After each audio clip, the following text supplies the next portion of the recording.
马兰自打被捕就没人给过他好脸色，受伤加上害怕，给他的身心造成了极大的负面影响。现在眼见詹姆斯·怀特如此恭敬地跟自己说话，他整个人登时激动地哭了出来。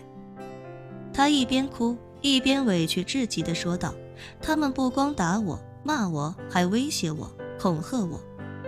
我都跟他们说了很多次我是被骗的，我根本就不知道那个行李箱里装的到底是什么。可他们依旧对我十分不耐烦，好像我就是犯罪分子一样，真的是太过分了。一旁的分局长听闻这话，表情一凛，当时怒斥道：你们这帮混蛋，为什么不及时把马女士送去医院？为什么要在明知道马女士受伤的情况下还对她进行审讯？另外，马女士的伤到底是怎么回事？谁弄的？站出来给我说清楚！一众人顿时紧张的不知道该如何回答，只能将目光看向一旁的吉米·维恩。吉米·维恩眼见如此，只能慌乱无比地走上前来，支支吾吾地说道：局长，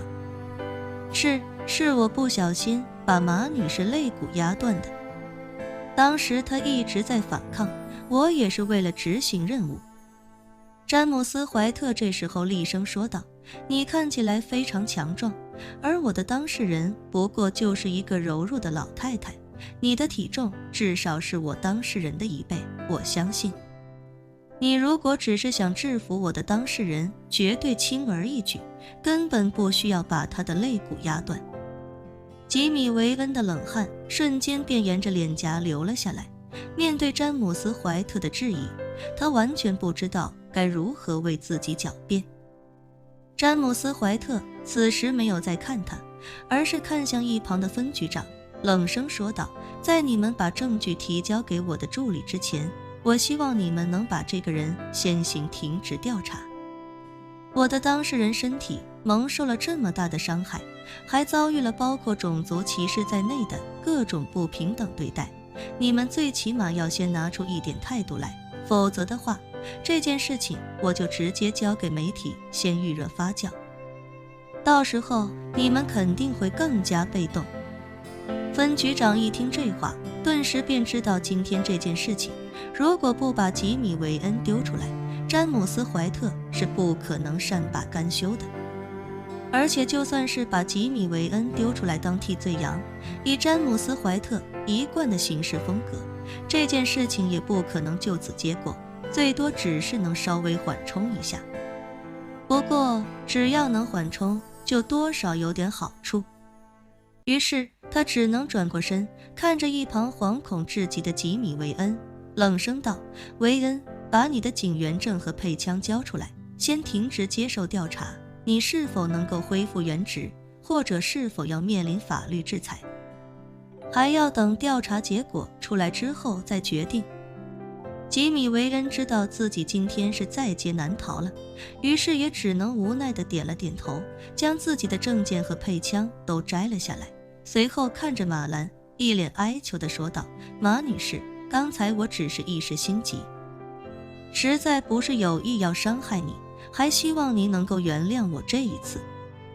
没等马兰说话，一旁的詹姆斯·怀特便冷声道：3秒钟之内，如果你不从我眼前消失的话，我将立刻安排其他同事过来，着手对你进行起诉。吉米·维恩吓得脸色惨白，只能灰溜溜地先行离开警局。吉米·维恩走后，分局长连忙一脸谄媚地看着詹姆斯·怀特，开口道：怀特先生，那我这边先安排人送马女士去就医，媒体那边我会跟我的上级沟通一下，让他们暂时不要通知媒体过来，这件事情我们先统一对媒体保持缄默。你也知道，现在美国社会上关于种族歧视的事情实在是太多了，各种抗议也一直持续不断，这种时候我们就不要再给大环境添乱，你说呢？詹姆斯·怀特看了分局局长一眼，淡淡道：如果你能给我的当事人足够的人道主义待遇，这件事情我可以暂时先不通知媒体，不过我也保留通知媒体的权利。